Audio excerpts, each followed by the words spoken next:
আবার আরেক দিকে রয়েছে সেই সমস্ত গৃহবধূ মহিলা যারা ইউটিউবার, যারা রিলস বানায়, যারা ফেসবুক কন্টেন্ট ক্রিয়েটার, যারা ইনস্টাগ্রাম ফেসবুকে যারা ডিজিটাল ক্রিয়েটার, যারা ব্লগ ভিডিও বানায়, তাদেরও কিন্তু কাজের প্রচুর চাপ। কেন সেই সমস্ত কিছু গৃহবধূ মহিলা তারা স্বামীর সেবা করছে, শ্বশুর শাশুড়ির সেবা করছে, বরের সেবা করছে, রান্না বান্না করছে, ছেলেমেয়েদের প্রাইভেট টিউশনি দিয়ে আসা নিয়ে আসা সব কাজকর্ম করছে। ফেসবুক ইউটিউবের মাধ্যমে প্রাইভেট টিউশনি করাচ্ছে, অনলাইন ফেসবুক ইউটিউবের মাধ্যমে শাড়ি, গয়নাগাটি, জামা কাপড়, ফুলের ব্যবসা বিজনেস করছে।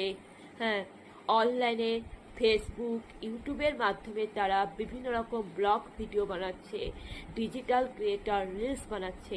তো তাদেরও কিন্তু কথা বলার বা নিজের যত্ন নেওয়ার সময় থাকে না। তারাও ব্যস্ত জীবন, তারাও কর্মজীবন, প্রচুর চাপ, তারা কথা বলার সময় পায় না, তাই তারা অন্যের পরচর্চা করতে পারে না।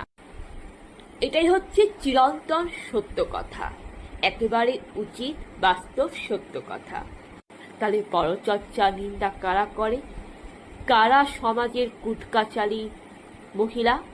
সেই সমস্ত গৃহবধূ মহিলা যারা না কোনো চাকরি করে, না কোনো ব্যবসা করে, না কোনো দোকান চালায়, না কোনো ডেলিভারি মহিলা ডেলিভারি, না কোনো হাসপাতাল, না কোনো বাড়ি বাড়ি গিয়ে আয়া পরিচারিকার কাজ করে, না কোনো গাড়ি টোটো চালায়, হ্যাঁ, না কোনো বাইরের সমাজে কাজকর্ম করে, হ্যাঁ, না কোনো পেটের ভাত জোগাড় করতে হয়, খাটনি করতে হয়, ব্যবসা করতে হয়, কাজকর্ম করতে হয়, তারা না কোনো কিছু করে।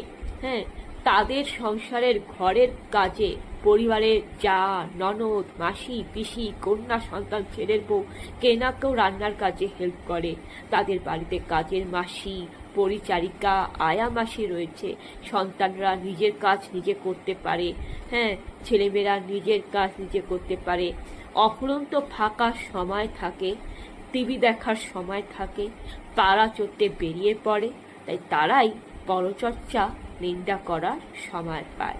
এটা একেবারেই চিরন্তন সত্য কথা। সমাজের একেবারে আমি নেগেটিভ দিকটা তুলে ধরলাম, যে নেগেটিভ দিকের একটা বাস্তবিক একটা চিরন্তন সত্য কথা আমি আপনাদের সামনে তুলে ধরলাম। বন্ধুরা, এদের থেকে 10 হাত দূরে থাকবে।